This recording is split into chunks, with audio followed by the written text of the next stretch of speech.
Здравейте, приятели! Днес ще монтираме Parktronic на Passat. Аз малко съм поподготвил нещата, за да не става видеото прекалено дълго, защото ми се струва, че нещо много дълги стават видеята. И да не ви отекчавам с разни глупости. Кое имаме в комплекта? Имаме си захранващо кабелче. Тук това трябва да е мозъка на цялото нещо.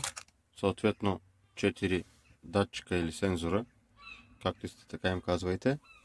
И дисплейчето, мониторчето, на което ще ни показва на какво разстояние сме отзад, отляво, отдясно и така нататък. Как ще го свържа? Захранващия кабел ще го свържа към задната, когато включим на задна, да се включва и Parktronic. При Passat моите комби и тук е тая буксичка ми е за светлините за задна. Съответно, в случая е сиво с бяло или на тази долната е черно с синьо. За нея ще хвана плюса, а минуса ще го хвана за болчетата. Това ще бъде захранването на Parktronic. Ще си прикарам кабелите на сензорите. Ето тук вътре имам тапа, която в момента съм извадил, не знам дали се вижда добре на камерата. Ето там долу има тапа, която аз съм си извадил. Ето е тапичката и през нея ще прикарам кабелите. Ще се направя дупчета, ще прикарам кабелите през нея, да не пробивам купето. Съответно съм си разчертал и разпробил вече бронята. Като това съм го направил по опътването по инструкциите. Нали, на какво разстояние трябва да бъде, дали ще бъдат 2, 4 и така нататък. В моите случаи са 4. И ще навържим, както вече ви казах, това ми е захранващия кабел. Ще хвана плюса за черно и синьо, за задната светлина, минуса ще го хвана за болчето, за да заработи тая джаджа. Напъхвам сензорите или датчиците и по-голямата играчка, то няма да е по-голяма играчка, по-интересното ще бъде къде ще се поставя отпред някъде мониторчето, за да може да не стои като изтърсено, но в същото време и да е практично. Ще го мислим. Той трябва да мине отдолу под праговете. Напред. Ще видим там как ще го прикарваме и него. Сега, понеже пак няма как едновременно и да снимам и да навързвам кабелите, така че ще продължим след като свържа кабелите. И след като съм монтирал парктрониците. Тоест сензорите, не парктрониците, а сензорите.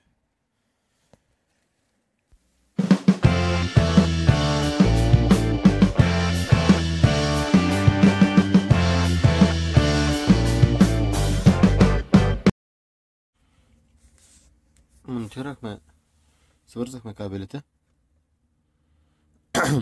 Плюса го хванахме за черно-синия, който е от буксата. И масата съм се е хванал за болчето. Накачил съм си сензорите отзад. Закачил съм и екранчето.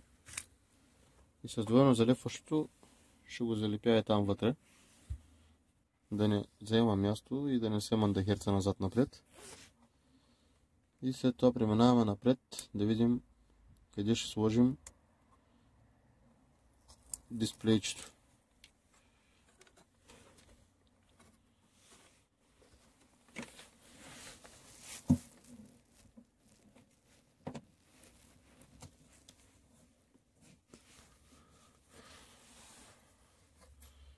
И се получава и това нещо. И сега това трябва да стигне отпред. Трябва да отиде до отпред.